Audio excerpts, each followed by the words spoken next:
Bom, já conosco a nossa companheira a jornalista Vera Magalhães, para você que nos acompanha por imagens. Bom dia, Vera. Bom dia, pessoal. Também não estou em Bolonha, estamos aqui em São Paulo. Vamos que vamos. Ô Vera, ontem o governo enfrentou um duplo teste nas ruas e na Câmara. Qual o saldo de tudo isso que nós vivemos ontem? Como é que o governo se saiu, hein, Vera Magalhães?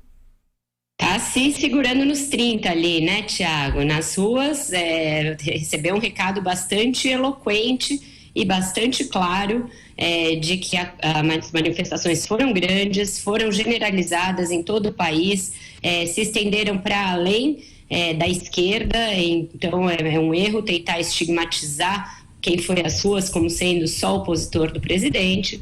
Uma vez que a esquerda colheu uma derrota nas urnas há pouquíssimo tempo, há 7 meses, e as manifestações foram maiores do que aquelas que a esquerda, só ela, conseguiu promover, tanto no impeachment de Dilma Rousseff quanto no Ele Não, por exemplo, algumas das últimas tentativas de levar pessoas às ruas. Na prisão do Lula, a esquerda nunca levou tanta gente às ruas. Então, os atos foram maiores do que os opositores estrito sensu do presidente. Na Câmara, o ministro Abraham Weintraub conseguiu se equilibrar dentro de uma sessão que teve altos e baixos em termos de tensão, em termos de conflagração, mas cujo formato o ajudou de alguma maneira, Thiago. Ele foi ali beneficiado pelo fato de que os deputados mais faziam discursos do que faziam perguntas. Então, você tinha um encadeamento de 5 deputados e só depois ele entrava. Isso permitia que tanto os deputados quanto ele fizessem discursos e se ativessem aos pontos que mais lhes interessavam. Então, era uma espécie de um diálogo de surdos. Um perguntava laranja, o ministro respondia banana. No meio disso, de vez em quando, tinha ali uma querela ideológica, que o ministro aproveitou alguns dos ganchos que lhe deram para também usar como escada para subir o tom ideológico em alguns momentos. Teve deputados totalmente descompensados, falando fora do tom, xingando: olha para mim, você não está olhando para mim, seu covarde, o que de certa forma ajudou o ministro. Ele pareceu mais lúcido que os deputados em alguns momentos. Então não foi o desastre que foi, por exemplo, o Vélez Rodrigues na Comissão de Educação, e nem saiu de lá demitido, como aconteceu com outro ministro da Educação, Cid Gomes, no governo Dilma Rousseff. Então, nesse aspecto, se equilibrou. Quanto às manifestações de rua, a coisa mais lamentável que ocorreu foi a declaração do presidente da República, já em Dallas, que chamou os manifestantes previamente aos atos de idiotas úteis, de imbecis, de pessoas que não sabiam nem a fórmula da água, de massa de manobra. Ou seja, fez um erro que é um erro clássico e um erro muito grave de um governante, que é subestimar protestos contra si. Protestos são da natureza do regime democrático, acontecem em todos os países. Se Emmanuel Macron fosse xingar os coletes amarelos cada vez que eles vão às ruas, ele não faria outra coisa, ficaria xingando mais que o Olavo de Carvalho. Então, isso é um erro e não é novidade no Brasil. Fernando Henrique Cardoso chamou aposentados de vagabundos. Dilma Rousseff, quando começou a ver a coisa esquentar contra ela, cometeu o erro de subestimar as manifestações, dizendo que eram coisas da elite das varandas gourmet, etc., quando claramente não era. E Jair Bolsonaro incorre no mesmo erro ao falar sempre de sopetão, sempre de forma desassessorada, falar o que lhe vem à cabeça, mostrar sempre voluntarismo e um certo destempero, e ainda tratando uma parte grande da população como sua inimiga, como se ele estivesse na campanha. Ele não está na campanha, ele governa para quem foi às ruas, governa para quem não foi. Chamar pessoas que foram protestar contra uma política de seu governo de idiotas é pedir que mais gente se junte a essas pessoas, engrosse os próximos protestos e passe a ver no presidente alguém que não representa o conjunto da sociedade, Thiago. Agora, Vera, o ministro sobreviveu, mas os problemas do executivo no Congresso permanecem. E quais seriam, Vera, as próximas bombas relógio, hein? Nossa, Thiago, é quase um campo minado, viu, para andar no Congresso. O governo tem aí várias bombas contratadas. Uma delas diz respeito à necessidade de aprovar a autorização para contrair algum tipo de endividamento para não quebrar a regra de ouro da Lei de Responsabilidade Fiscal. Pode parecer um palavrório para o nosso ouvinte, para quem nos assiste por imagens, mas na verdade equivale a encontrar alguma saída para o governo não ser obrigado a quebrar a Lei de Responsabilidade Fiscal ou pedalar como pedalou Dilma Rousseff.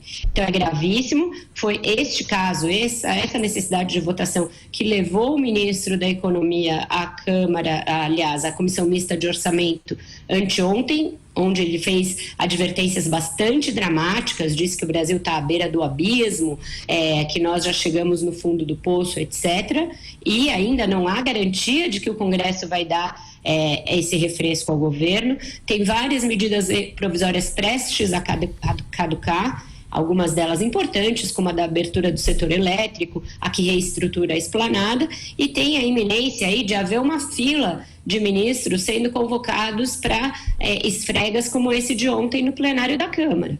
O próximo aí, que está com uma cruz na testa, é o chefe da Casa Civil, Onyx Lorenzoni, que, de uma maneira bastante arrogante, acusou os líderes que tinham ido até Jair Bolsonaro na véspera de quererem holofotes ao dizer que o presidente tinha ligado para o ministro da Educação e mandado sustar os contingenciamentos. Acontece que no decorrer da longa sessão de ontem, o ministro acabou admitindo que tinha havido sim um telefonema que todos até então negavam.